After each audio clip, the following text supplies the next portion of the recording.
Hello and welcome to the Evercade Retreat.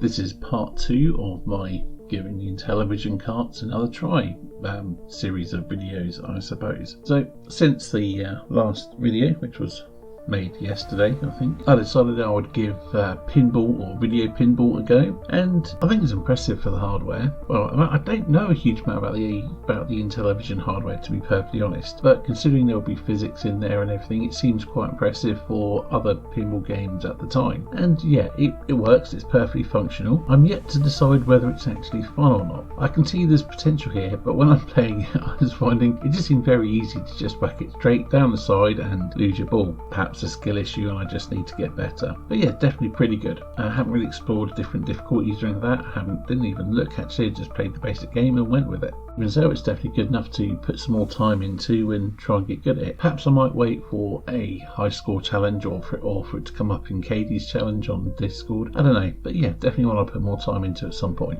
After that, I decided to play some Princess Quest, which I have played a bit of before. Yeah, it's quite impressive in some ways. It moves quite smoothly. It's quite a good sort of Ghouls and Ghosts-esque type platformer. It's pretty fun. Now, I mentioned I don't really know much about the Intellivision hardware, and this is indicative of that because this is lower res than most Intellivision stuff. You know, you compare it visually to, say, the Sydney Hunter Intellivision game on the Sydney Hunter collection, and I say, you know, the graphics are much more blocky, and I wonder if there's maybe like a low res mode they've used to make it sort of move and play more smoothly.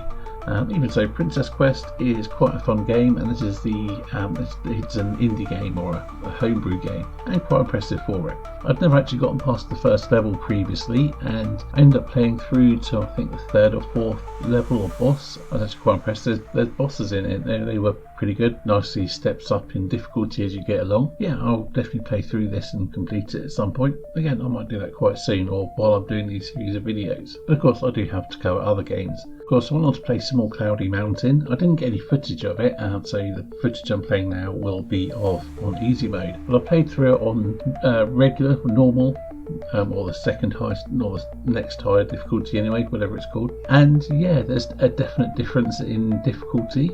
Made for a much more tense experience trying to get through, not get killed when something just comes out of nowhere and rushes at you. That with a few quite short runs, I just didn't manage to find any arrows, and trying to run away from monsters, and there's a blob one way, a blob another way, a demon another way, a rat another way, and a dragon another way, and yeah, they didn't last very long. But after a few tries, I did manage to get a good run. Again, the randomization helped there, and yeah, I managed to complete it. So that's another difficulty down. I understand there's 4 difficulties on it, so 2 more to go. They might take a bit longer based on the increase of difficulty from easy to medium. That'll be interesting. I'm really enjoying the game. It's not each playthrough isn't necessarily that long. I mean, I suppose they can be. You know, I suppose if you're having to navigate certain bits of the map or struggling to find certain items so you can progress. So anyway, with that in mind, I'm not going to touch Tower of Doom just yet. I'm going to beat this on all of the difficulties before I move on to that one, because again, it seems like it's going to be a more complex game. And in the meantime, I'll